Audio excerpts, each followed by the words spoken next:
Good morning students. तुम्हा सर्वांना माहिती आहे की आपल्या आजूबाजूला वेगवेगळ्या प्रकारचे लोक राहत असतात. त्या लोकांचे स्वभाव, त्यांचं वर्तन, त्यांचे वृत्ती ही प्रत्येकाची वेगवेगळी आपल्याला पाहायला मिळते. त्या प्रत्येकाचं व्यक्तिमत्व वेगळं असतं, रंगरूप वेगळं असतं, विचार करण्याची पद्धत वेगळी असते. अशा या सर्व गोष्टींचा आपल्याला सर्व लोकांमध्ये ही भिन्नता दिसून येते. म्हणजेच अशाच प्रकारचा आज आपण पाहणार आहोत. म्हणजे व्यक्ती तेवढ्या प्रवृत्ती असतात. प्रत्येक व्यक्तीचे व्यक्तिमत्व हे वेगळे अर्थातच भिन्न असते. वेगवेगळ्या ठिकाणी वेगवेगळ्या माणसांशी प्रवासात भेट होत असते. त्यातल्या काही व्यक्ती चिरकाळ स्मरणात राहतात. म्हणजे नेहमी काय राहतात, चिरकाळ म्हणजे खूप काळापर्यंत सुद्धा स्मरणात राहिलेल्या आपल्याला दिसतात. अशाच गाडीच्या प्रवासात भेटलेल्या प्रोफेसरांचे चरित्रचित्रण सप्तरंग या पाठ्यपुस्तकातील इयत्ता 6वीचा हा तिसरा धडा स्मरणशक्तीचे प्रोफेसर या पाठामध्ये आपण त्यांचं प्रोफेसरांचं चरित्रचित्रण या पाठामध्ये पाहणार आहोत. मग सर्वप्रथम आपण या पाठाचं प्रकट वाचन करूया. पाठ नंबर 15 आणि 16 वरील, आणि त्याच्यानंतर 17 वरील वाचन झाल्यानंतर हा आपण पाठ आहे तो समजून घेऊया. पाठ क्रमांक 3 स्मरणशक्तीचे प्रोफेसर, पाठ नंबर 15. माझ्या विद्यार्थी दशेतील गोष्ट.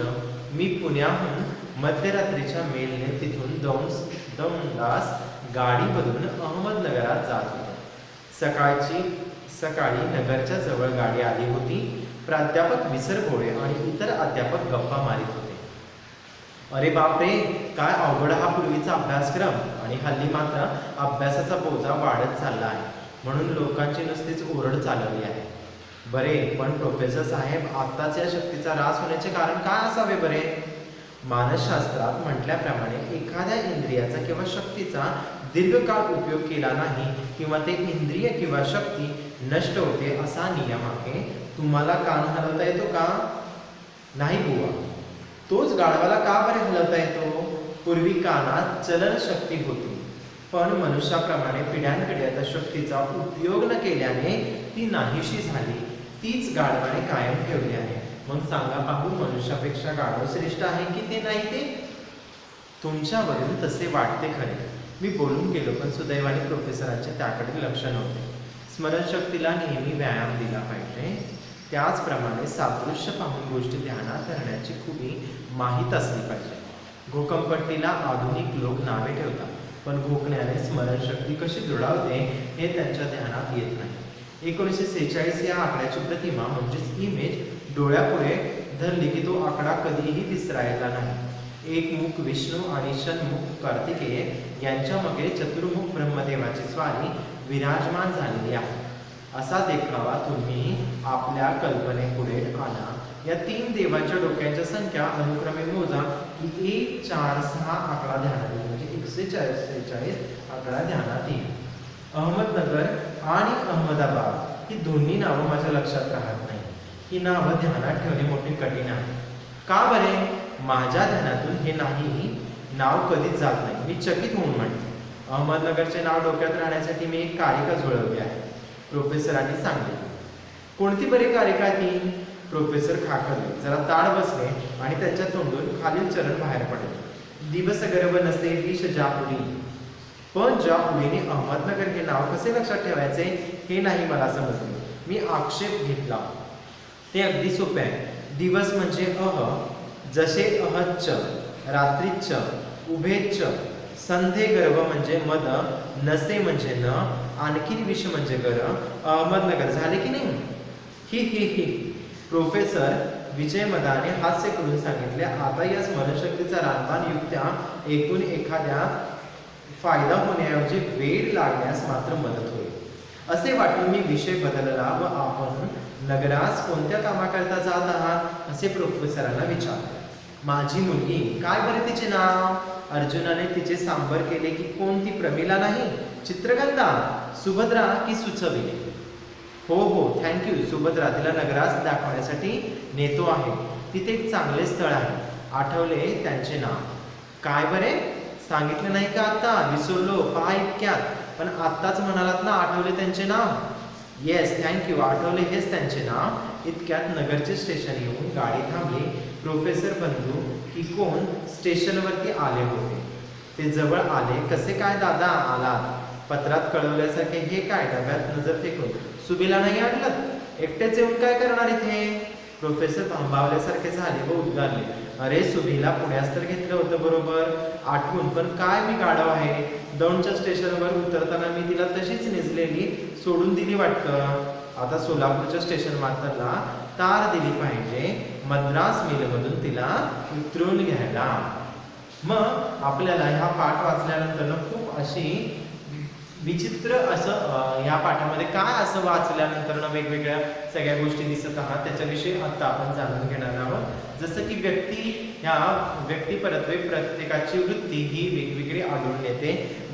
प्रत्येक व्यक्तीचे व्यक्तिमत्व हे वेगळे असते, भिन्न असते. तसेच वेगवेगळ्या ठिकाणी वेगवेगळ्या प्रकारची माणसे आपण प्रवास करत असताना भेटतात. अशाच या प्रवासामध्ये जे भेटलेले प्रोफेसर आहेत यांच्याविषयीचे ते चिरकाळ स्मरणात आहे. म्हणजे अनंत काळ ते काय करणार आहेत? लेखकाच्या मनात राहणार आहेत. कारण ते त्या प्रकारे काय करत होते? हसवत होते, विनोद करत होते किंवा विसरभोळेपणाचा आव आणून जे ज्या प्रकारे व्यक्तींशी वागले किंवा लेखकाशी वागले, म्हणजे चिंतामण विनायक जोशींची वागले, अशा या व्यक्तीविषयीचा हा पाठ आहे. म्हणजे स्मरणशक्तीचे प्रोफेसर. अशाच गाडीच्या प्रवासात भेटलेल्या प्रोफेसरांचे चरित्र चित्रण या पाठामध्ये आपल्याला पाहायला मिळणार आहे. सर्वप्रथम माझ्या विद्यार्थी दशेतील, म्हणजे आता इथं कोण सांगत आहे? लेखक सांगत आहे की मी ज्यावेळेस विद्यार्थी होतो, आता तो मोठा लेखक झालेला आहे आणि त्याचं वयही जास्त झालेलं आहे. मग ते सांगतात ते माझ्या विद्यार्थी दशेतील गोष्ट आहे. जेव्हा मी विद्यार्थी होतो, लहान मुलगा होतो, शाळेत शिकत होतो, अशा विद्यार्थी दशेतील ही गोष्ट आहे की मी पुण्याहून मध्यरात्रीच्या मेलने तिथून दौंडाला गाडी बदलून अहमदनगरला जात होतो. म्हणजे या ठिकाणी आपल्याला पाहायला मिळतंय की त्यांच्या विद्यार्थी दशेतली गोष्ट आहे आणि त्यावरून पुण्याहून मध्यरात्रीच्या मेलने म्हणजेच रेल्वेने ते कुठे चालले होते? दौंडच्या गाडीमध्ये बसून त्यांनी गाडी बदललेली आणि त्यांना कुठे जायचं होतं? अहमदनगरात जात होते. सकाळी नगरच्या जवळ गाडी आली होती. प्राध्यापक विसरभोळे आणि इतर अध्यापक गप्पा मारित होते. आता प्राध्यापक प्रोफेसर, आता इथं बघा पहिल्यांदा आपण पाहूया पाठाचं जे अर्थ आहे त्याचा. स्मरण शक्तीचे प्रोफेसर. स्मरण म्हणजे काय? लक्षात ठेवणे किंवा आठवणे. कुठली तरी गोष्ट स्मरणात ठेवणे. आपण म्हणतो की तुझी स्मरणशक्ती का चालत नाहीये, तुझी गोष्ट कुठली लक्षात का नाही. एखाद्या वेळेस आपण म्हणतो की ज्यावेळेस परीक्षेचा काळ असतो त्यावेळेस आपण जे आतापर्यंत आपल्या शिक्षकांनी शिकवलेलं असतं किंवा जे आपण पाठ केलेलं असतं, स्मरणात ठेवलेलं असतं, ते आठवून आपल्याला तो पेपर लिहायचा असतं, त्या प्रश्नाचं उत्तर लिहायचं असतं. म्हणजे स्मरण म्हणजे काय? लक्षात ठेवणे. स्मरण शक्तीचे म्हणजे प्रत्येकामध्ये काही ना काहीतरी शक्ती असते. वेगवेगळ्या शक्ती देवाने आपल्याला दिलेल्या असतात. त्या शक्तीचा वापर करून आपण काय करतो? ते लक्षात ठेवायचं असतो. असेच हे प्रोफेसर म्हणजे या ठिकाणी काय? जे शाळेत शिकवतात ते शिक्षक, त्याच्यानंतर जे कॉलेज लेवलला शिकवतात ते प्रोफेसर, त्यांना प्रोफेसर संबोधलं जातं. त्याचबरोबर एखाद्या विषयामध्ये मास्टर डिग्री घेतलेल्या व्यक्तीला किंवा जास्त त्या विषयामध्ये अगाध ज्ञान घेतलेल्या अशा व्यक्तीला प्रोफेसर असे संबोधले जाते. जसे की आपले सायंटिस्ट आहेत, त्यांना सुद्धा प्रोफेसरही संबोधलं जातं. जर फक्त कॉलेजला शिकवतात म्हणून प्रोफेसर का नाही, त्या विषयामध्ये आपली PhD असेल, नेट असेल, सेट असेल किंवा प्रगाढ पंडित असेल तो विषयातला, त्याला आपण काय म्हणतो? प्रोफेसर या नावाने संबोधलं जातं. तर मग आज आपण या स्मरणशक्तीचे प्रोफेसर या पाठाचा विषयी मध्ये पाहत आहोत की त्यांच्या विद्यार्थी दशेत म्हणजे लेखकाच्या विद्यार्थी दशेतली गोष्ट आहे. ते पुण्यामधून दौंडच्या गाडीने, रेल्वे गाडीने चालले होते आणि ते बदलून अहमदनगरला जात होते आणि अहमदनगरात जात होते. सकाळी नगरच्या जवळ गाडी आली होती. प्राध्यापक विसरभोळे. आता हे प्राध्यापक आहे, त्यांचं नाव काय आहे? विसरभोळे. हे जे प्राध्यापक आहे त्यांचं नाव आहे विसरभोळे आणि इतर अध्यापक गप्पा मारित होती. अध्यापक म्हणजे आपल्याला पाहायला मिळतं की शिक्षक. हे अध्यापक म्हणजे काय, शिक्षक आणि प्रोफेसर विसरभोळे हे काय मारत होते, गप्पा मारत होते. अरे बापरे, काय अवघड हा पूर्वीचा अभ्यासक्रम, पूर्वीचा अभ्यासक्रम किती अवघड होता. परंतु लोकांनी आत्ताच्या अभ्यासक्रमामध्ये तर त्यांच्या गप्पा कशामध्ये चालल्या, तर प्रोफेसर आणि शिक्षकांच्या गप्पा कशावरती चालल्या त्या, अरे बापरे, काय हा पूर्वीचा अभ्यासक्रम किती अवघड होता. हल्ली मात्र अभ्यासाचा बोजा वाढत चालला आहे म्हणून लोकांनी नुसती ओरड चालते की आजकालचे लोक म्हणतात की काय, की किती प्रकारचा बोजा विद्यार्थ्यांवरती दिला जातो, अभ्यासाचा प्रचंड ताण विद्यार्थ्यांवरती असं म्हटलं जातं. परंतु आताच्या पेक्षा पूर्वीचा अभ्यासक्रम किती डिफिकल्ट म्हणजे अवघड हार्ड होता असे ते या ठिकाणी, पूर्वीचा अभ्यासक्रम किती अवघड होता याविषयी ते सांगत होते. परंतु आजकाल पालक सगळेच नुसते ओरडतात, लोकांची नुसतीच ओरड चालली आहे. पण प्रोफेसर साहेब, आत्ताच या शक्तीचा ह्रास होण्याचे कारण काय बरे, ह्रास होणे म्हणजे नष्ट होणे, या गोष्टीचा ह्रास होण्याचं कारण आत्ताच बरे का, तर ते सांगतात की पूर्वीच्या काळी जो अभ्यासक्रम अवघड होता परंतु विद्यार्थी कसे होते, अंगाने धष्टपुष्ट होते, त्यांची लक्षात ठेवण्याची ताकद जास्त होती.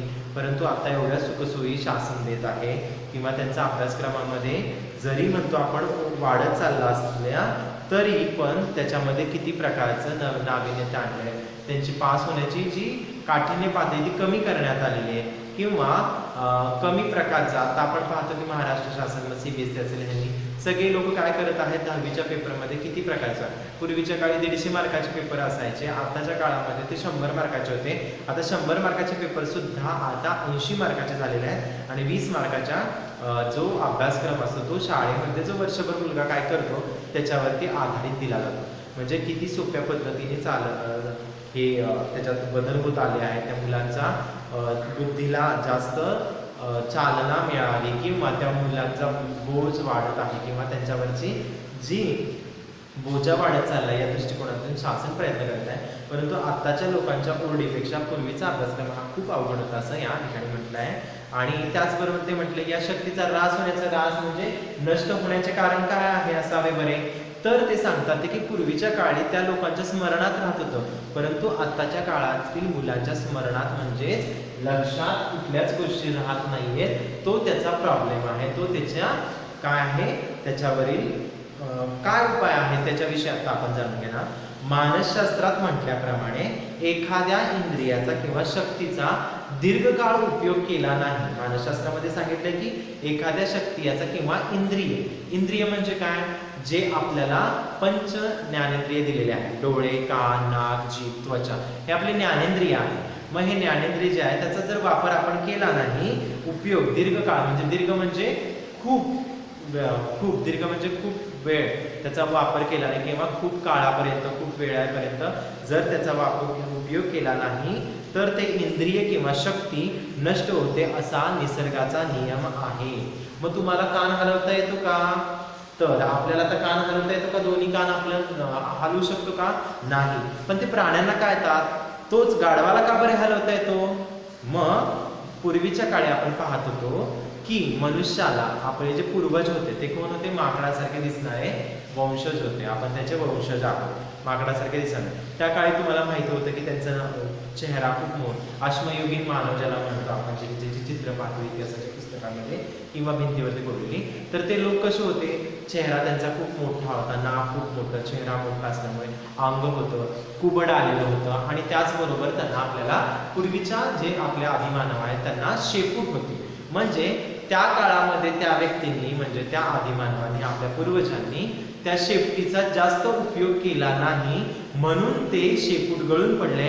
आणि आजचा जो आपण प्रगत माणूस दिसत आहोत आपण सर्वजण, ते त्यांचेच काय आहेत त्या गोष्टी त्या वापरल्या नाहीत त्यांनी, त्याच्यामुळे त्या गळून पडल्या. मग ती शेपूट असेल किंवा आपलं बाक असेल किंवा चेहऱ्याची ठेवण असेल, या सगळ्या गोष्टींचा जितपत जसं काय गेले त्याच्यामध्ये बदल होत झाला आणि आजचा आपण असं दिसणारे, तुम्ही सर्व दिसणारे असे प्रगत व्यक्ती आपण झालेला आपल्याला पाहायला मिळतो. मग पूर्वीच्या काळी स्मरणशक्ती म्हणजे इथेच आपल्याला पाहायला मिळतं की एखाद्या शक्तीचा आपण वापर केला, मग आपल्याला पाहायला मिळतं की त्या काळामध्ये माणसाने त्या शक्तीचा वापर केला म्हणून ती गळून पडली. पण प्राणी याचा वापर करतात कारण की ज्यावेळेस कुठलाही गाय असेल, म्हैस असेल, गाढव असेल, ते चरत असताना त्याच्यावरती माशा वगैरे बसल्या तर ते त्याचे काय करतात, काना हलवतात, शेपूट हलवतात, मग याच्यामुळे ते त्याचा वापर करतात, म्हणून तर त्या त्यांच्या अजूनही टिकून आहे.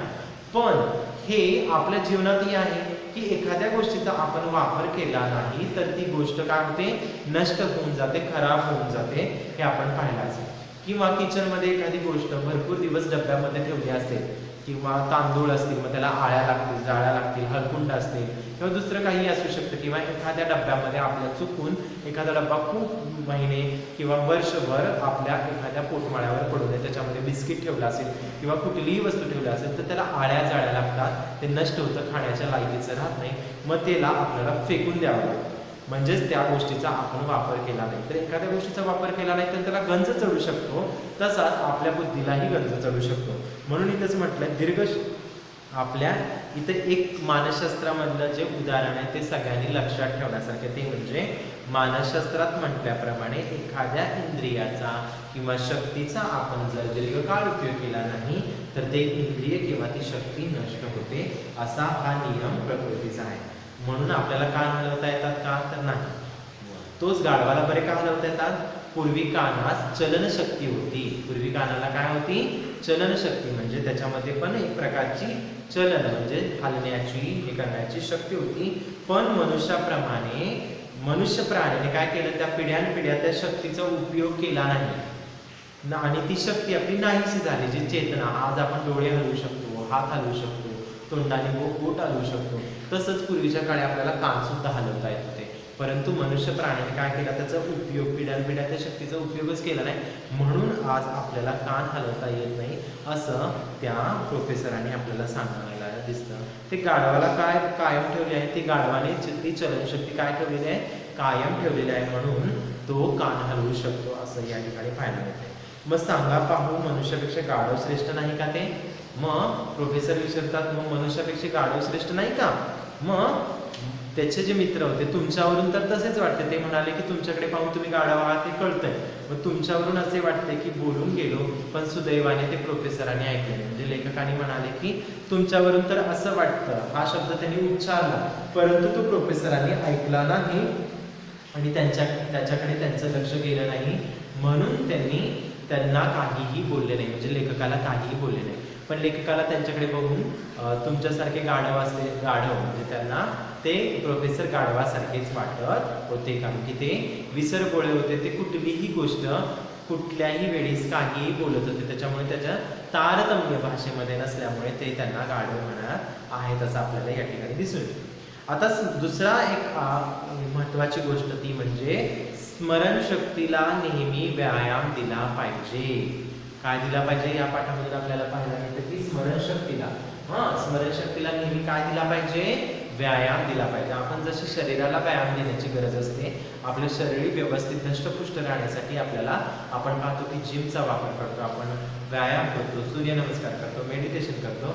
मग या सर्व गोष्टींचा ज्यावेळेस आपल्याला स्मरणशक्ती वाढवायची असेल तर मेडिटेशन करणं आहे, व्यायाम करणं आहे, लक्षात ठेवण्याच्या वेगवेगळ्या ट्रिक्स लक्षात ठेवण्यासाठी हे करणं, तर त्यासाठी तिला व्यायाम दिला पाहिजे. कुठल्याही गोष्टीचा व्यायाम केल्यानंतर ती जी गोष्ट आहे ती कशी होते, व्यवस्थित तंदुरुस्त राहण्याचा आपल्याला. म्हणून आपल्याला या ठिकाणी या पाठातून आपल्याला पाहायला मिळते की स्मरणशक्तीला नेहमी व्यायाम दिला पाहिजे. तो कसा ते पाहूया. त्याचप्रमाणे सादृश्य पाहून गोष्टी ध्यानात. सादृश्य म्हणजे काय, जे समोर दृश्य नाहीये, न दिसलेली. सादृश्य म्हणजे न दिसणारे सुद्धा, न दिसणारे दृश्य पाहून सुद्धा गोष्टी ध्यानात धरण्याची खूबी माहीत असली पाहिजे. सादृश्य म्हणजे एक प्रकारचं अदृश्य, म्हणजे जी दिसत नाही अशी ती अदृश्य. सादृश्य म्हणजे काय, एखादी गोष्ट पाहून ते दृश्य डोळ्यासमोर ठेवून ती गोष्ट किंवा ती वस्तू आपल्या स्मरणामध्ये लक्षात ठेवण्याची आपल्याला काय असली पाहिजे, खूबी माहीत असली पाहिजे. ती खूबी जर आपण जाणून घेतली, म्हणजे क्लुप्ती जर जाणून घेतली पाहिजे. आता पहा, घोकंपट्टी आधुनिक लोक नावे ठेवतात. घोकंपट्टीला म्हणजे रट्टा मारण्याला आपण म्हणतो की काय, जे प्रश्नाचं उत्तर दिले ते तू वारंवार घोकून घेतोय. की आपण पाहतो की कुठलंही स्पीच असेल, म्हणजे भाषण असेल, निबंध स्पर्धा असेल किंवा काय वक्तृत्व स्पर्धा असेल, यावेळेस आपण काय करतो, एखादं भाषण लिहून घेतो आणि ते सारखं बायहाट करतो, म्हणजेच पाठ करतो पाठ करतो पाठ करतो म्हणजे घोकंपट्टी करतो आणि ते म्हणून दाखवतो. तर त्या ठिकाणी पूर्वीची लोक याला म्हणजेच घोकंपट्टी करत, पण आधुनिक लोक याला नावे ठेवतात की तुम्ही समजून घ्या, लक्षात ठेवा असं म्हटलं जातं. परंतु एखादी गोष्ट वारंवार बोलल्यानंतर वारंवार ती सारखी सारखी केल्यानंतर ती गोष्ट अतिशय योग्यरित्या डोक्यात राहते असं लोकांचं, पूर्वीच्या लोकांचं म्हणणं होतं. पण घोकण्याने स्मरणशक्ती कशी दृढावते हे त्याच्या ध्यानात येत नाही. परंतु घोकंपट्टी केल्यानंतर ती घोकल्यानंतर ती वारंवार रिपीट केल्यानंतर ती कशा प्रकारे लक्षात राहते हे मनुष्याच्या मात्र लक्षात अजूनही आलेलं नाहीये. परंतु ती सगळ्यात महत्त्वाची गोष्ट आहे ती म्हणजे घोकंपट्टी करणे. रोज सकाळी आपण लहानपणी पाहतो की एखादं वाक्य आपण रोज बोलायला शिकतो. म्हणजे भाषा कशी बोलतो आपण, की सुरुवातीला आपल्याला काहीच भाषा माहिती नसते. प्रत्येक मूल जे आहे ते प्रत्येकाच्या घरात जन्माला आल्यानंतर ती त्याचीच भाषा बोलतो. मग कन्नड असेल तर कन्नड बोलतं, गुजराती असेल तर गुजराती, मारवाडी असेल तर मारवाडी बोलतं, मराठी असेल तर मराठी, हिंदी भाषिक असेल तर हिंदी भाषा. म्हणजे त्याच्या कानावरती वारंवार ते शब्द पडत जातात आणि ते शब्द ते मूल बोलू लागतं आणि ती त्याला ती भाषा अवगत होते. म्हणजेच याच्यातून आपल्याला काय पाहायला मिळतं या उदाहरणाच्या अर्थातून, वारंवार त्या मुलाने जर ती भाषा किंवा ते शब्द ऐकल्यानंतर तो तशाच प्रकारची भाषा बोलू लागतो. म्हणूनच आपण पाहतो की इंग्लिश जर खूप व्यक्तींना येत नसेल तर काय सांगितलं जातं, इंग्लिशच्या बातम्या पहा, तुम्ही इंग्लिश न्यूजपेपर वाचा, इंग्लिशचे जे शब्द आहेत ते तुमच्या सारखे कानावरती पडू द्या. मग त्या गोष्टी जर तुमच्या कानावर पडल्या तर त्या तुम्हाला बोलता येणार. मग या ठिकाणी सुद्धा तेच सांगितलंय की आधुनिक लोक याला नावं ठेवतात घोकंपट्टीला, परंतु ती सर्वात महत्त्वाची गोष्ट आहे की घोकंपट्टी करणे म्हणजे जास्तीत जास्त रिपिटेशन करणे, घोकणे हेच. मग आता हे दृढावते कसे ते लक्षात घेण्यासाठी त्यांनी काय युक्ती सांगितली ते पहा. 146 या आकड्याची प्रतिमा इमेज डोळ्या पुढे धरली की तो आकडा कधीही विसरायचा नाही. म्हणजे पहा आता या ठिकाणी आपल्याला सांगताना दिसत आहे प्रोफेसर काय म्हणतात ते, कुठला आकडा लक्षात ठेवा, 146. जो 146 जो आकडा आहे तो लक्षात ठेवण्यासाठी त्यांनी कोणता ध्यानात ठेवण्यासाठी म्हणजे लक्षात ठेवण्यासाठी कोणती क्लुप्ती वापरतात, किती कठीण. त्याचबरोबर इमेज डोळ्यापुढे धरली की तो आकडा कधीही विसरायचा नाही. एखाद्या यालाच काय म्हणलंय सादृश्य, म्हणजे कुठलीही गोष्ट दृश्य रूपात लक्षात ठेवून, म्हणजेच हे काय आहे दृश्य, या दृश्य रूपात लक्षात ठेवून ती कशा प्रकारे डोळ्यासमोर आली की लगेच तो प्रसंग, ती क्रिया कशी आठवते तो बघा. 146 या आकड्याची प्रतिमा इमेज डोळ्यापुढे धरली की तो आकडा कधीही विसरायचा नाही. आता एक म्हणजे एकमुखी विष्णू, एक म्हणजे काय, एकमुखी विष्णू. आता लेखक म्हणजे त्याने सांगितलंय विष्णू. आता ज्याला एक मुख आहे, एक मुख म्हणजे एक चेहरा आहे की ज्याचं डोकं म्हणजे एकच आहे असा तो एकमुखी, मुखी म्हणजे मुख, तोंड, चेहरा, तो आहे म्हणजे तो विष्णू. आता त्याचबरोबर एकमुखी विष्णू आणि षडमुखी, षडमुखी म्हणजे सहा मुख असलेला कार्तिकेय यांच्यामध्ये चतुर्भुज ब्रह्मदेवाची स्वारी विराजमान झालेली आहे. म्हणजे तो आकडा लक्षात ठेवण्यासाठी त्यांनी काय केलं पाहिलं तर हा एक म्हणजे एकमुखी विष्णू, हे 6 डोके असणारा कोण, कार्तिकेय, म्हणजेच गणपतीचा भाऊ आणि शंकराचा मुलगा कार्तिकेय. तो म्हणजे 6 आकडा लक्षात ठेवा कारण की त्याला 6 डोके आहेत. आणि त्यांच्यामध्ये एकमुखी विष्णू आणि 6 मुखी कार्तिकेय यांच्यामध्ये ब्रह्मदेवाची स्वारी, ब्रह्मदेव ज्यांनी सृष्टीची निर्मिती केली असे ते ब्रह्मदेव, त्यांना 4 मुख आहेत म्हणजे 4 डोके आहेत असे हे काय आहेत ब्रह्मदेव असे मध्ये विराजमान, स्वारी विराजमान झालेली आहे. असा देखावा प्रोफेसरांनी आपल्या डोळ्यासमोर हा आकडा लक्षात ठेवण्यासाठी करत असत. कारण की हा आकडा त्यांच्या लक्षात राहत नसे आणि ह्याचंच उदाहरण त्यांनी दिलंय की जर त्याची घोकंपट्टी वारंवार केली तर तो आकडा लक्षात कसा सोप्या पद्धतीने येऊ शकतो किंवा कल्पनेपुढे आणला. तो ब्रह्मदेवाची स्वारी विराजमान झालेला असा देखावा तुम्ही आपल्या कल्पनेपुढे आणा आणि 3 देवांच्या डोक्यांच्या संख्या अनुक्रमे मोजा म्हणजे 146 आकडा लक्षात राहतो. हा आकडा लक्षात कसा राहतो याच्याविषयी त्यांनी क्लुप्त्या वापरल्या. अशाच प्रकारच्या क्लुप्त्या 10वी आणि 12वीच्या वर्गांमध्ये शिक्षक विद्यार्थ्यांना शिकवले जातात. मोठमोठे जे वाक्य आहेत ते लक्षात ठेवण्यासाठी किंवा सनावळ्या, इतिहास या विषयातील सनावळ्या लक्षात ठेवण्यासाठी किंवा IMP गोष्ट किंवा उत्तर लक्षात ठेवण्यासाठी अशा प्रकारच्या छोट्या छोट्या ट्रिक्स म्हणजेच छोट्या छोट्या गोष्टी वापरून त्या लक्षात ठेवण्यासाठी उपयोगी असतात. मग अशाच 146 या विषयी पाहिलं. तसंच त्यांना दुसरा आहे तो म्हणजे अहमदनगर. अहमदनगर आणि अहमदाबाद ही दोन्ही नावे माझ्या लक्षात राहत नाही. आता अहमदनगर आहे महाराष्ट्रात, अहमदाबाद आहे गुजरातमध्ये. ही दोन्ही नावं माझ्या लक्षात राहत नाही. मी नाव ध्यानात ठेवणे माझे मोठे कठीण आहे. मग हे प्रोफेसरांच्या लक्षामध्ये राहत नव्हती. कारण की का बरे अहमदनगर आणि अहमदाबादमध्ये त्यांचं काय होतं, तसं त्यांच्या ते नाव ऐकल्यानंतर ना त्यांची स्मरणशक्ती कामच द्यायची नाही की नक्की काय. मग म्हणून त्यांनी काय कसं ठेवले, कठीण होते. हे काम कठीण असल्यामुळे त्यांनी कशा प्रकारे लक्षात ठेवले याविषयी सांगत आहे. ते त्यांच्या ध्यानातून नाव कधीच जात नाही. मी चकित होऊन म्हटले ते कसे. मग लेखकाने विचारले की हे ध्यान लक्षात ठेवण्यासाठी तुम्ही कोणती कृती वापरली. अहमदनगरचे नाव डोक्यात राहण्यासाठी मी एक कारिका जुळवली आहे. म्हणजे एक युक्ती जुळवली, कारिका जुळवली. ती म्हणजे कोणती पहा, जुळवली आहे. प्रोफेसराने सांगितले कोणती बरे कारिका ती. मग लेखकाने विचारले. प्रोफेसर खाकरले, जरा ताट बसले आणि त्यांच्या तोंडातून खालील चरण बाहेर पडले. मग प्रोफेसरांनी ते लक्षात ठेवण्यासाठी काय सांगितले, दिवस गर्भ नसे विष जापुरी. दिवस गर्भ नसे विष जापुरी हे वाक्य सांगितले. त्यापेक्षा अहमदनगर हे लगेच लक्षात राहणार आहे, परंतु त्याच्यासाठी ते लक्षात ठेवण्यासाठी एवढं मोठं करायचंय. दिवस गर्भ नसे विष जापुरी. पण या ओळीने अहमदनगर नाव कसे लक्षात ठेवायचे हे नाही मला समजले. असे लेखक त्यांना विचारतो की हे मला समजलेच नाही की हे नाव कशा प्रकारे लक्षात ठेवायचं. एवढं सगळं अहमदनगर हे सोपं नाव आहे, पण त्याच्यात तर कुठंच उच्चार आला नाही. दिवस गर्क जसे विष जापुरी, तर कुठं अहमदनगर हा शब्द आला नाहीच आला. मला नाही समजलं. हा आक्षेप घेतला. मग लेखकाने याच्यामध्ये आक्षेप घेतला की नाही मला हे कळालंच नाही, याच्यात कुठं आलेलं आहे, हे चुकीचं सांगताय तुम्ही काय. मग ते अगदी सोपे आहे असे प्रोफेसर म्हणाले. ते म्हणजे कसे पहा. दिवस म्हणजे दिवस म्हणजे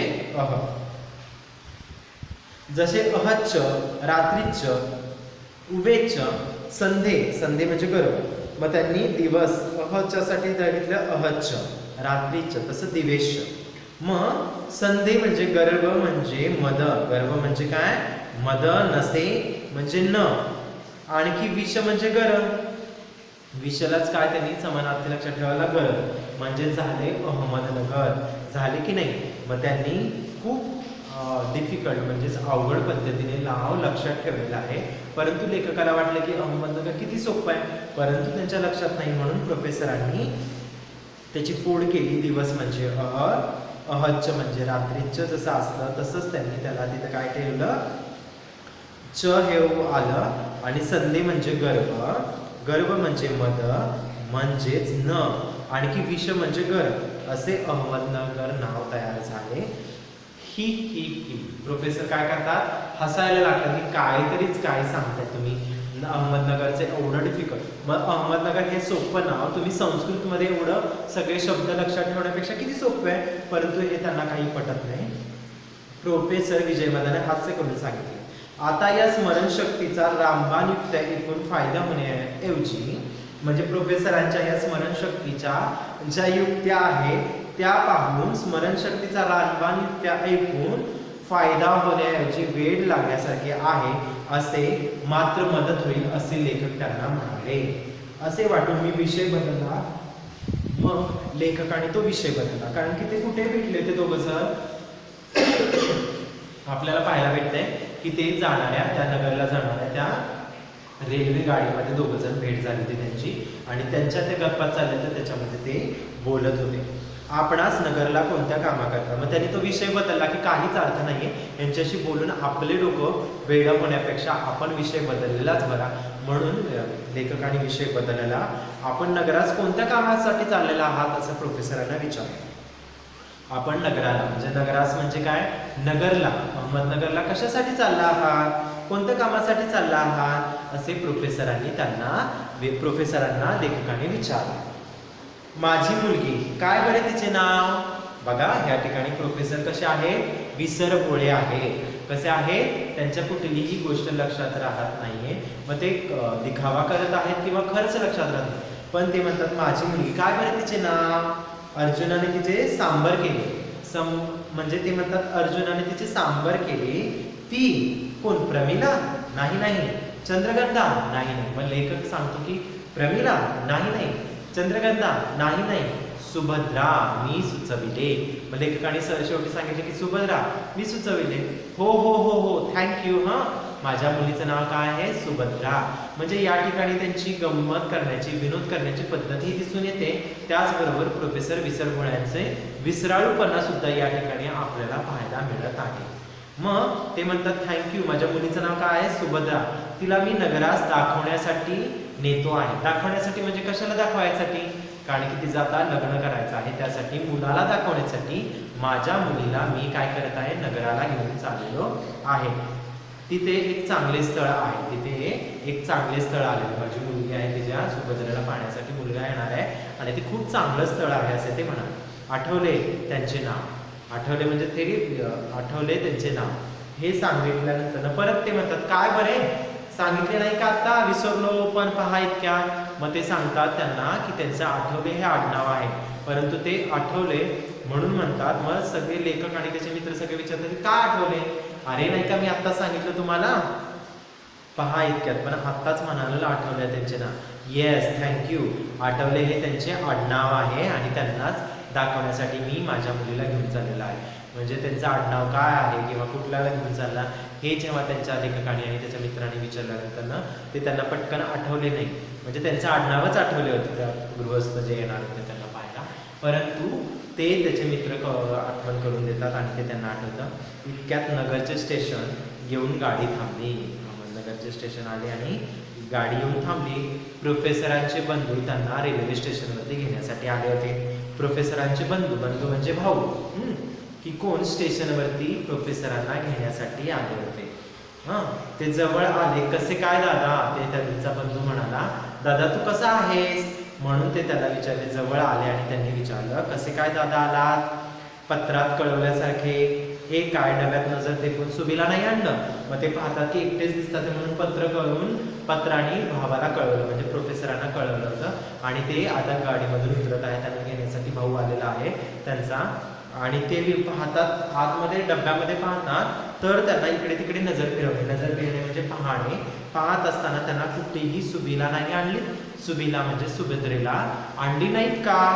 एकटेच येऊन काय काम आहे? इथे मुलगा मुलीला पाहायला येणार आहे, तुम्ही एकटेच का आलात? हे जेव्हा त्यांना सांगितलं जातं प्रोफेसरांना, त्यावेळेस त्यांच्या डोक्यात येतं की अरे आपण आपल्या मुलीला घेऊन आलो होतो बरोबर, ती कुठे आहे बरी? मग प्रोफेसर भांबावल्यासारखे झाले व उद्गारले. भांबावल्यासारखे म्हणजे ते अचानक भांबावले की काय मुलगी नाही? सुभद्रा तर गाडीतच असेल, बघ तू नीट, असे ते त्याच्या भावाला म्हणतात. परंतु ते त्यांच्या लक्षातच आलं नाही की मी आपल्या मुलीला घेतलीच नाही. प्रोफेसर भांबावल्यासारखे झाले व उद्गारले अरे सुबीला पुण्यात तर घेतलं होतं बरं, मी पुण्यात तर घेऊन तिला निघालो होतो, दौंडला घेऊन आलो होतो. पण आठवण पण काय? मग त्यांना आठवतं की आपण आपल्या मुलीला पुण्यात तर घेतलं होतं बरोबर, घेतलं होतं, पण काय मी गाढवच आहे. स्वतःलाच ते गाढव आता म्हणत आहेत का? कारण की गाढवासारखं कामच त्यांनी केलेलं आहे. त्यांनी दौंडच्या स्टेशनवर उतरताना मी तिला तशीच निजलेली म्हणजे झोपली होती. त्यांची सुभद्रा ही जी मुलगी आहे ती त्या दौंडच्या गाडीमध्ये तशीच झोपलेली. ते तिला तसेच सोडून ते अचानक विसरले. तिला घ्यायचे की आपल्याबरोबर मुलगी आहे ती झोपली की काय, तिला घ्यावे. ते तसेच सोडून त्या नगरच्या गाडीत बसले आणि निजलेली सोडून दिली वाटतं असं ते त्यांच्या भावाला सांगतात. ते याच्यावरनं त्यांचा विसरभोळेपणा आपल्याला किती मोठ्या प्रमाणात आहे हे कळून येतं. मग आता सोलापूरच्या स्टेशन मास्तर, आता सोलापूरच्या गाडीचा इथे उपयोग आहे का? ज्यावेळेस आता ही गाडी नगरला आलेली आहे, नगरल्यावरनं ते दौंडच्या ह्याच्यात आहेत, तर ते काय म्हणतात आता सोलापूरच्या स्टेशन मास्टरला टाळ दिली पाहिजे आणि मद्रास मेलमधून घेऊन यायला सांगितलं पाहिजे. मग अशा प्रकारचं जे कुठलंही तारतम्य नसलेली वाक्य ते बोलत होते किंवा ते जे बोलत होते ते त्यांच्या गोष्टी लक्षात राहत नसत. त्याच्यामुळे अशा प्रकारचा हा जो पाठ आहे स्मरणशक्तीचे प्रोफेसर चिंतामण आहे विनायक जोशी यांनी लिहिलेला हा पाठ, हा गमतीशीर पाठ आपल्याला पाहायला मिळतो. आणि त्यांच्या विनोदवृत्तीचे आणि अशा प्रकारे ही जी लेखकाच्या मनामध्ये हे जे प्रोफेसर सर आहे ते चिरकाळ स्मरणात राहतात, आजही त्यांच्या स्मरणात आहेत, म्हणून त्यांनी हा पाठ लिहिलेला आपल्याला पाहायला मिळतो, स्मरणशक्तीचे प्रोफेसर. कारण की त्यांच्या लक्षात राहिलेले हे एकमेव असे प्रोफेसर होते की ज्यांची स्मृती म्हणजे ते विसरबोळे होते. याच्याविषयीची सर्व पाठ याच्यामध्ये आपल्याला पाहायला मिळतं. त्यांच्या स्वभावाचं चित्रण आपण या पाठामध्ये पाहिलं. या पाठात तसं पाहायला गेलं तर थोडाफार मोजकाच भाग असा आहे की जो लक्षात ठेवण्यासारखा आहे. हा पाठ तुम्ही वाचा आणि समजून घ्या आणि हा व्हिडिओ पहा. त्याचबरोबर या पाठामध्ये आलेले शब्दार्थ आपण आता पाहणार आहोत. स्मरण म्हणजे लक्षात ठेवणे किंवा आठवणे, ऱ्हास होणे म्हणजे नष्ट होणे, गर्व म्हणजे अहंकार, म्हणजे गर्व या ठिकाणी आपल्या पुस्तकात आलेले हे शब्द आहेत. गर्व म्हणजे अहंकार, गाढव म्हणजे गर्दन, आकडे म्हणजे अंक, कान म्हणजे कर्ण, कान म्हणजे आपले जे त्याला कर्ण म्हणतो, अध्यापक म्हणजे शिक्षक, नजर म्हणजे दृष्टी, नजर म्हणजे दृष्टी, असे शब्द आपल्या पाठामध्ये आलेले त्यांचा अर्थ आपण पाहिला. आणि 146 अंक हा कशा प्रकारे लक्षात ठेवायचा किंवा अहमदनगर आणि अहमदाबाद ही नावे कशी लक्षात ठेवायची याच्या क्लुप्त्या प्रोफेसरांनी आपल्याला सांगितलेल्या दिसतात, त्या आपण पाहिल्या. हा पाठ तुम्हाला समजला असेल अशी आशा व्यक्त करतो आणि या ठिकाणी थांबतो. थँक्यू.